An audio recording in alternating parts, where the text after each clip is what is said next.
So the I don't know where, and this is coming directly, I guess, from the shooting this morning or whatever. But and this has been an ongoing thing with like guns in churches. Carlin even said, "You watch, there's going to be guns in churches." Like he called it a few years ago.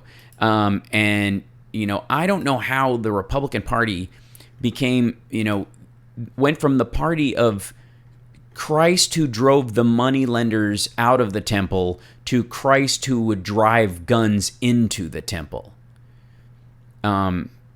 This is, it's a massive absurdity. And this idea that like how quickly they will throw out love thy,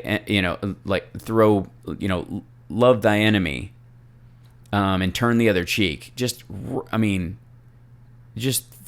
Right out the window. Just total disregard for the teachings of Christ. And obviously, Fugelsang does a lot to touch on this as well. But this idea somehow that they just simply, the idea that the right is for either freedom and or Christianity is an absurdity just based on any material evidence you've seen, period.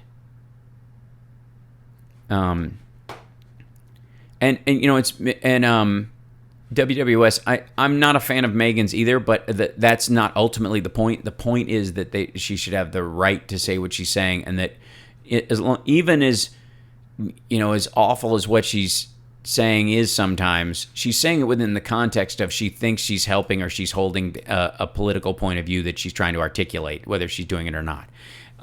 Yes, for I was a stranger and he let me in, Jesus 101. Exactly. So we have but then, I hear a lot of, left-leaning people who will throw that back at Republicans for not behaving that way, but never go anywhere near believing or behaving in that way themselves. And so I obviously let Trump have it on the web, and I will use comedy to my, as best I can, to articulate my disgust and all that. But at no point will I dehumanize any human being, period, in this process. And if I'm calling you out, if anybody's watching this right now, and you think that if I step on you with a big wet foot on Twitter and I'm fighting back against you, I'm fighting against your ideas and the points you are articulating, not your right to exist on Earth as a human being, not ever. And I will argue my points as harshly and as forward, as far forward as I possibly can, but never ever cross that line into calling for physical violence for anyone. I'm not going to do it.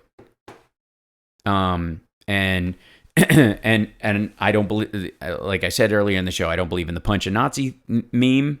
If you have it on your social media anywhere, take it down. I don't believe in,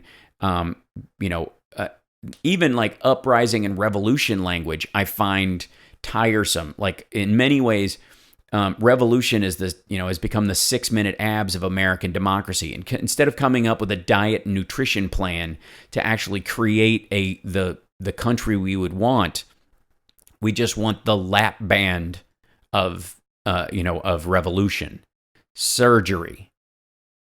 Where's the pill? This pharmaceutical grade form of revolution, and I don't believe in it. And call me an incrementalist, but every single positive change that has occurred in this country has happened incrementally. And when we finally get some version of single payer, which we will have as an option, we'll have a public option at one point, and it will be called the public option because you will also have a private option, and it will operate much like schools. People can operate within or without the system, and have a version of that.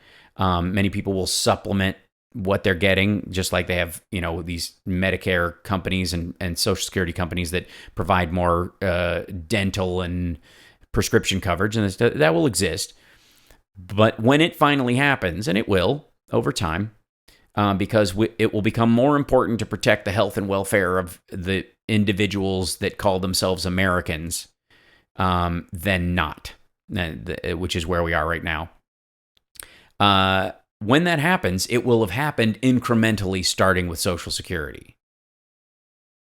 So, in every circumstance, and we could do 2 steps forward and 1 step back all the time. But life is incremental. Your physical health is incremental. You don't go to the gym once and it's done. And so anybody who complains about incrementalism is not engaged in anything in their life, at least consciously, that they're aware that they have to do incrementally. They have 2 phases. One, they're hoping to win the lottery, which is a magic bullet, or they eat every day, which keeps them in stasis, but is not a point of growth. So there's not incremental change. It's just a habit you have to go into, like going to the bathroom. And in between those 2 things is where most life actually happens. So, in every election, in every situation, you vote every time. You care about your judges that are on your ballot. It doesn't take you much time to read the summations or find a trusted source that you believe has the same kind of ideals as you, that can give you an idea about certain the more complicated additions to the ballot. So. I want to crack back in there. I can't smile on the face of being called an N-word. No one's expecting you to. Let's see. Guns and money into the temple. Yeah, right. It's so odd.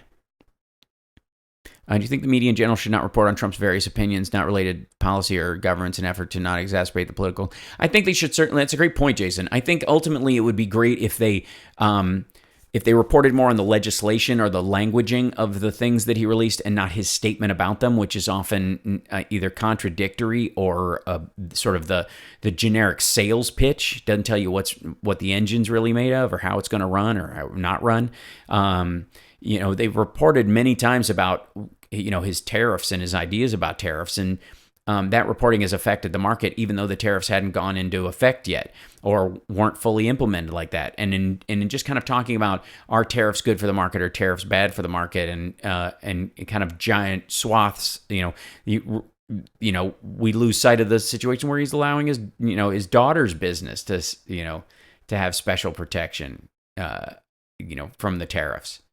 And that's important. Those details are important. I think you're right that, I don't think they should report the rallies unless he institutes a policy and the policy actually comes from it. What he talks about is just absurd. The House Parks clean out the dirty locker speech. Absolutely. My wife lost her father at 13. Thank God for Social Security. Well, yeah, Carl. And, Paul Ryan wouldn't be